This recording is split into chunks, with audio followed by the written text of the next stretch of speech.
मामले में फंसे पूर्व मुख्यमंत्री रघुवर दास, उनके प्रेस सलाहकार अजय कुमार और एडीजी अनुराग गुप्ता के खिलाफ पीसी एक्ट जोड़ने के मुद्दे पर सोमवार को सुनवाई पूरी हो गई। अब आगे मामले में 10 जून को फैसला सुनाया जाएगा। पूरी रिपोर्ट देखिए।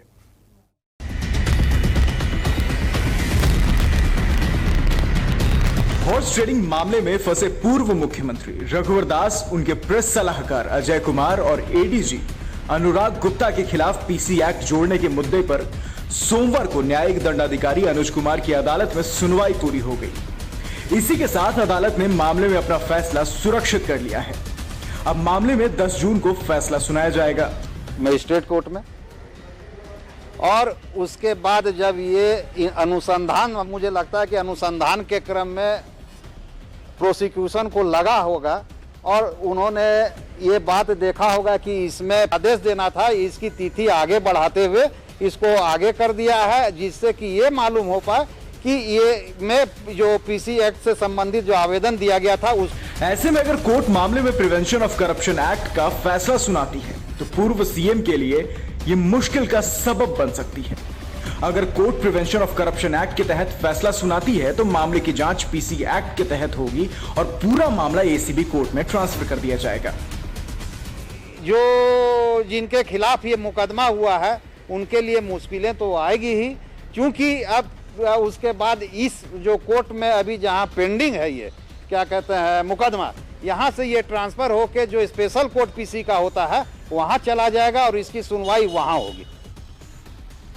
अब सबसे पहले समझिए कि क्या है पीसी एक्ट। तो 1988 में भ्रष्टाचार पर लगाम लगाने के लिए संसद ने इस कानून को पारित किया था, यानी कि प्रिवेंशन ऑफ करप्शन एक्ट, जिसके बाद 2018 में इसमें कुछ बदलाव किए गए, यानी कि अपने प्रभाव, पद या पैसों के बल पर काम कराना भ्रष्टाचार के दायरे में आएगा।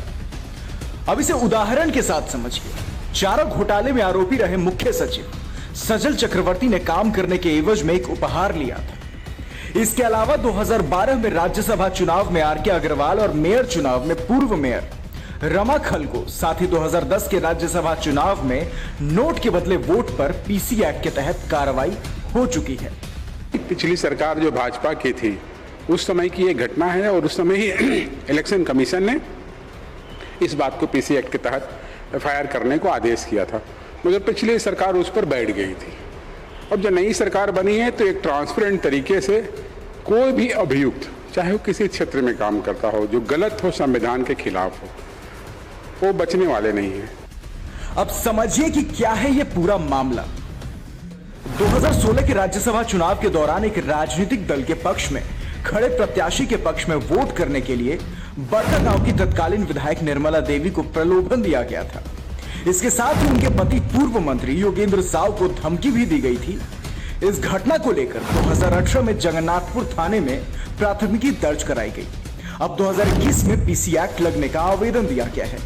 2016 राज्यसभा चुनाव में हॉर्स ट्रेडिंग से जुड़े मामले में निर्वाचन आयोग ने पीसी एक्ट की धाराएं जोड़ने की बात कही। बता दें कि 2016 में बड़कागांव विधायक निर्मला देवी को वोट के बदले प्रलोभन और उनके पति योगेंद्र साव को धमकी देने की बात सामने आई थी। इस मामले में 2018 में रांची के जगन्नाथपुर मामले में मामला दर्ज हुआ। हालांकि उसमें जांच चलती गई, लेकिन निर्वाचन आयोग ने इस मामले में पीसी एक्ट के तहत कार्रवाई करने की बात कही। हालांकि अब पीसी एक्ट की धाराएं जुड़ेंगी या नहीं, इसका फैसला रांची सिविल कोर्ट 10 जून को करेगा। अपने सहयोगी शशि के साथ मैं राहुल कुमार, लाइव 7 रांची।